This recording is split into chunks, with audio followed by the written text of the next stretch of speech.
Hello guys, welcome back to Hey Manager with me Alex, and today's episode 36 of the Birmingham City Save, where we're going to get straight back into the action and where we finished off last time. So last time round, we played West Ham. And we managed to beat them, I believe, 2-1. Todd Cantwell getting a goal, Omari Hutchinson, Cantwell scored an instant reply, and Omari Hutchinson with a pretty decent goal after that as well. Then we went on to play Liverpool. We lost 1-0 to them at home. Bit of an unfortunate game, but Liverpool were the dominant side in this one. The stats do say otherwise, but the possession-wise, they dominated. We didn't get a sniff of the ball. Our opportunities were few and far between. I think they deserved to win that game. Then we beat West Brom in the FA Cup 4th round, 3-1. They got a goal in the 92nd minute to make a consolation goal, really. Kiki top. But Quansah, Brunel and Zola getting the goals in that. Then a draw away from home to Leeds, where we had a very good game defensively. Actually, finishing-wise, not fantastic. Then a massive win against Newcastle. I couldn't believe this one. 5-0. This was huge for us. We just took every opportunity to go in. Toplivic with 2 assists in there. Adingra with 2 assists and a goal. Jordan James with a goal. And DA getting a goal and an assist. And then also Cameron Archer getting a goal. Todd Cantwell as well getting in on the goals off the bench. Then 2 losses back to back. We do indeed see Cavallina go out. So we're having to play Kim Christian Huyenhal, who has improved a hell of a lot, by the way. For a 19-year-old, this guy looks like he's going to be our future. After Chavlina, it's going to be Huyenhal. So we'll have to see. We've brought in a few players. A few transfers have happened. We've seen Araujo leave for his release clause of 40 million. I was really sad. I didn't realise he had a £40 million clause in his contract. I should have offered him a new contract. He's worth near enough 100 million. He was so good for us, and I've let him go by accident. I just didn't realise. I can't believe I let him go. Very sad, really. 6.5 million we bought him for, and we've got 40 million all up front for him. So we've brought in 2 players to replace him. Leandro Morgalla, we brought him in. He's the man who's going to potentially replace him, but again, not great in the air, not great with his heading. So I think he's going to be my starting right back going forwards in the future. Well, brought him in more for his physicals. He's pretty good in the air. He's got good jumping. You know, he's 6'1". He's not your traditional centre back choice, but for 17.5 million that I brought him in for, 16.25 million, which was his release clause, it was sort of a panic buy because it was the last day of the transfer window. You can see Monday the 1st of February that I got rid of him. I had to bring in anyone that I could. Victor Akine we brought in. I'll show you him. He's just a centre-back / CDM that I brought in from Manchester United. Looks pretty good. Bought him for 300k. He's on the transfer market. He's 15 tackling. I thought that's brilliant. Decent physicals. 19. I thought he'd just sit in the under 21s and probably we'll be able to sell him up for a bit of profit in the future. And then Harvey Elliott was on the transfer list. Now, English player, that's what I'm aiming for with this save. Remember, English players, bringing him through, seeing what we can do with them. He looks fantastic to be back up in this attacking midfielder role. Now, I'm actually considering whether or not I actually have to start it. It's getting to that point where if you look at the stats for him as an inverted winger, or even simply as a winger support, he looks really, really good. Great vision, great passing, and the off the ball is really good. The flair's all right. He's got agility and balance, which leads me to want to play him as like this advanced playmaker role, which I'm currently playing him in a little bit. I've switched up the formation and the tactic a little bit to sort of suit him because we do see Jordan James on the bench because Harvey Elliott's been playing so well for us. João Gomez sits a little lot deeper, so Elliott can have a bit of roam in this midfielder role. We've seen Jordan James just take a backward step because if you compare him to the likes of Harvey Elliott, the only thing he really has on him is the physicals, but even not by that much. It's just strength and a bit of pace. Your agility, your balance, your technicals, they're all in favour of Harvey Elliott with all his crossing, his first touch, the penalty taking, the passings through the roof, the techniques through the roof, so much better. And again, mentally, he's just a lot better, is Harvey Elliott. And they're about the same age as well, so we've brought him in. He looks very, very good, Harvey Elliott. We've had to pay him quite a bit of money to come in, but he's happy to be here. So that sort of summarises why you might see, like in the Brighton game and the Brentford game, a few different names. But that's what's had to happen since we had to sell the likes of, Araujo, and we've had to bring in someone else. Defensively, it's a bit of a question at the moment. We did lose 1-0 to Brentford, which wasn't great, and then Brighton we lost 4-3. That was the most frustrating game ever. We have not got our starting goalkeeper, which is not key, but we should have won this game. Look at the momentum. Brighton just scored opportunities that they shouldn't have scored. It's down to the goalkeeper, which I can't really blame him. He's 19 years of age. I've brought him in. He's starting the game straight away. Yeah, it's one of them. We should have won this game by a mile, but we lost 4-3. Then against Manchester United, one of the weirdest results I could have had. Chavellini comes back, 7.8. Absolutely unbelievable game, by the way. He's my player of the season. Definitely my player of the season. He has played so well. 24 years of age. He's going to be key for us, honestly, until the end of time, I think. I think until, maybe Hyundai is the one to go forwards. But he's so good. And then Morgala had a great game.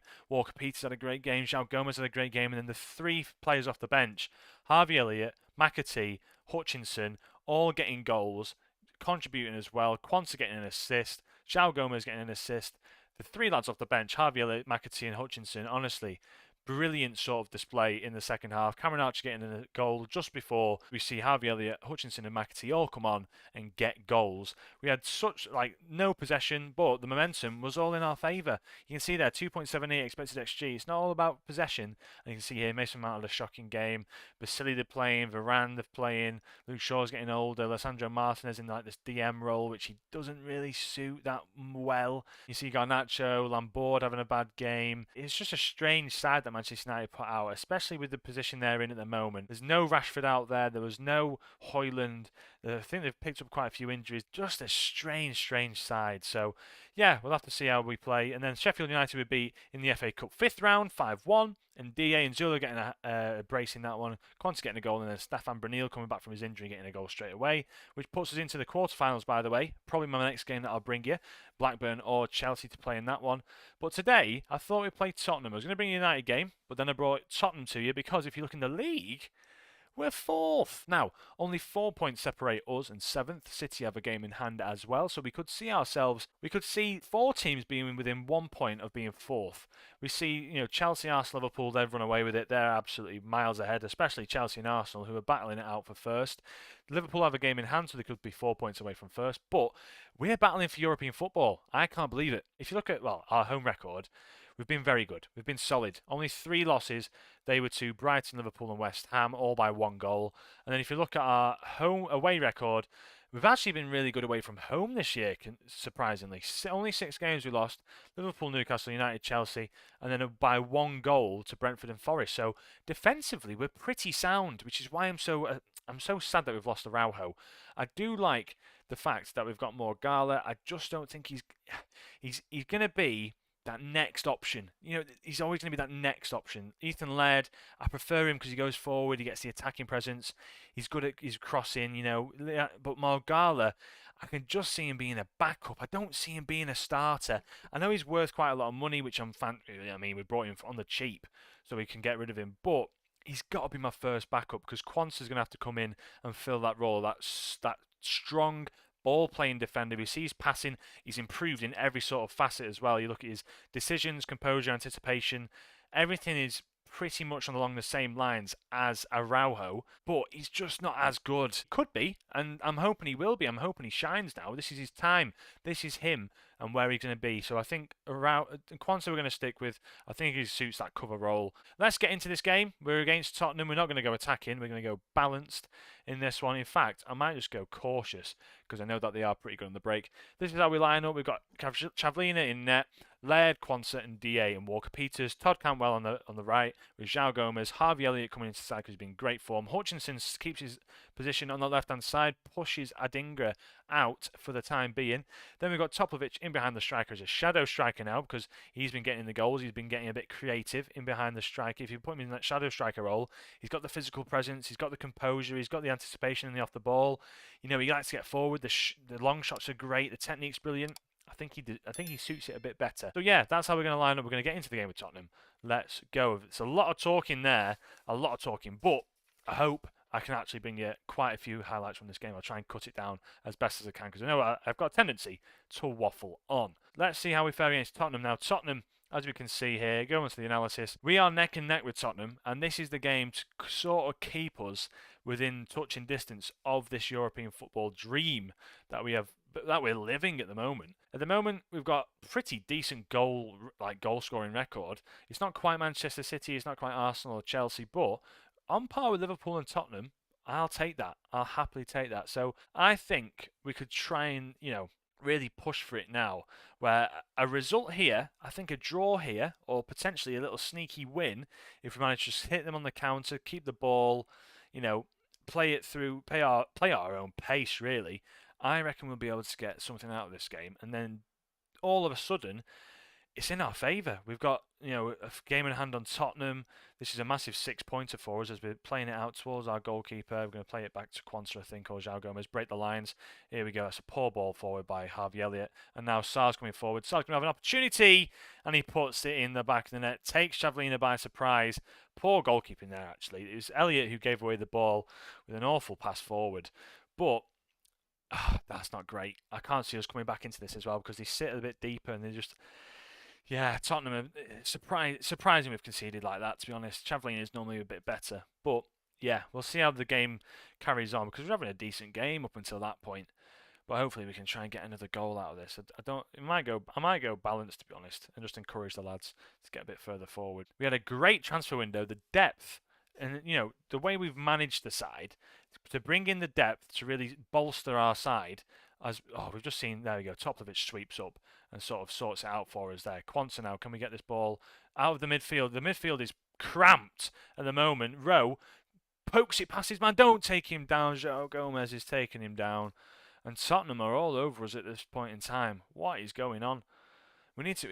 Why are we playing it through the middle as well? I've got it played down the left and right. Let's go on the overlap. Not great so far, trying to play it stupidly. 2-1 to Tottenham. This is most likely going to be unless Chavlina comes out with the goods. Maddison, though, over the penalty. It's hard to think he won't score. This is Chavlina! Oh! When all things are looking bad, that could be the switch of momentum that we needed as Pedro Porro stands over the corner now. If we can get this away, it's gone to the back post and DA gets it away. And come on, lads. You know what? Let's go for this now. Let's absolutely go for it. Put a few opposition instructions on, and let's just try and I might actually put it on positive just to try and get on top of them here, because they're playing inverted wing back, so they're obviously going to have like another line of 4 here. If we can maybe push it and knock it over the top, that might be the answer to this. So I think we'll take them by surprise now, coming out for the second half, and we'll see if we can get a result against Tottenham. Now, I mean, the match wasn't in our favour. We've had one shot. We need to change up something. And I think that will do us a world of good, in all honesty. We might have to take the likes of Archer off, maybe get a pressing forward on, maybe bring off some of the wingers and put like inverted wingers on just to try and get a bit more possession, a bit more width to our play a bit more narrower to come inside, try and take advantage of the fact that there's only 2 the centre backs here. They're going to be very left for dead really. I need to try and get 3 players up front to take advantage of that. Sarr, can you hit him on the turn? Porro's there now. Is he going to have a shot? He is, and it's 3. Oh, it's 2. It's 2-0. That was a great move by Tottenham, and I think that'll just see us off now, to be honest. 60th minute, let's try and make some changes. Amari Hutchinson off. Let's bring a dinger on. Harvey Elliott has had an awful game. Let's bring Jordan James on to play this. Let's play him in this box-to-box midfielder role so we can see him do that. Topovic has had an alright game. I want to keep him on. João Gomez also had a good game. Todd Cantwell's had a bit of a stinker. Let's bring on Bruneel. I know he's very good in that position. Inverted winger, get him in there because he's pretty good at getting a few goals in for us. And in Zola, we're going to bring him on to play that pressing forward role. A bit more of a physical player. We're going to play a bit more direct. Let's lump the ball into the box. And let's lump it forward, shall we? Distribute it to the striker. And yeah, I think that's pretty much it that I'm going to be doing now. Interesting times. It's not going to be a good game for us this now, unless we can get these 2 goals back, which I can't see us doing because Tottenham are pressing so high. It's unbelievable. Sarr's in acres of room. Salabari now, is he going to... Oh, he hits the post. But can we get them on the counter-attack? Toplovic, come on, play it off, lad. Into a dinger. Let's get forward. You're not going to get even forward in that time. Demand more from the lads. Come on. Let's try and change things up because they're pushing so high up. Oh, Tottenham, you can look how possession with the ball. Look at them. So high up the pitch. The same for us, to be honest, but we just can't outplay them. We're not even having any opportunities. Tottenham are just hogging the ball now, seeing out the end of the game. It's the 85th minute. Ball's been played in towards the back post. Walker-Peters gets it and clears it for some strange reason. Quansah's chasing it, which he shouldn't be doing. Romero, we get a tackle in, but this feels like it just might be a little bit too late now. Richarlison over the top. Quansah gets there. Porro gives it to Maddison, who's had a pretty poor game. Can we win the ball back off him? Porro now gets it. Don't let him do anything with it. Sarr out to Maddison. Tottenham going backwards. Can we win the ball back? Oh, we've pushed so high up and it's back to the keeper, Vicario, for them to reset. Romero stumbles on it now. Benson Kerr wins it, but we win it back into Quansah. What can he do with it now? Play it down the line, maybe. Puts the ball across to James, who's lost it already. Madison into Salabari. It's Rich Allison. It's through on goal. It's 3. There we have it. And yeah, that's going to be the end of it for us. But the last few games, we probably I didn't realise how big a loss that Araujo would have been. We've conceded 3 there. Chavlina having another great game, saving the penalty, obviously. But for us, the back line, it's still a scary hours, honestly. Ethan Laird, unless we get a consolation goal there, which might see us... Ooh, McAtee with a great shot. But I don't think we're going to get anything. I can't see it. Walker Peters with one last cross in. It's headed away, and Dingra, can we get that into the box? We can't. He's tackled, and that'll be the end of the highlight, I'm sure of it. And that'll be the end of the game. Sarr having a fantastic game. Tottenham turned up on the day. And yeah, that's just not it for us. The back end of the season's a bit kinder to us. Obviously, we've got City and Chelsea in there, and Arsenal again. But let's see how we fare, to be honest. Not the best of episodes, but nonetheless, we're getting closer into the season. Fighting for that European football. I'm hoping we get it. I am hoping. But we'll have to see. It's going to be a difficult run into the end of the season. We've got, 11 games left? Something like that? Maybe 10 games left? Yeah, we'll see how we fare for that one. But if you did enjoy the video, please leave a like, subscribe if you are new. A bit of a long one there. Hopefully cut it down for you. Maybe chop a few minutes off. I've done 26 minutes of recording. Chop it down for you. Go through the transfers. And yeah, and hopefully we can maybe find that backup, that new centre-back for us next year that sort of eclipse Quansah. So we'll have Morgala and Quansah on the bench. Get rid of Luke Thomas. We've got quite a variety of players then for our back line. So yeah, thank you guys for watching as ever. Stay safe, and I'll catch you in the next one. From me, Alex. Have a great day. Ciao.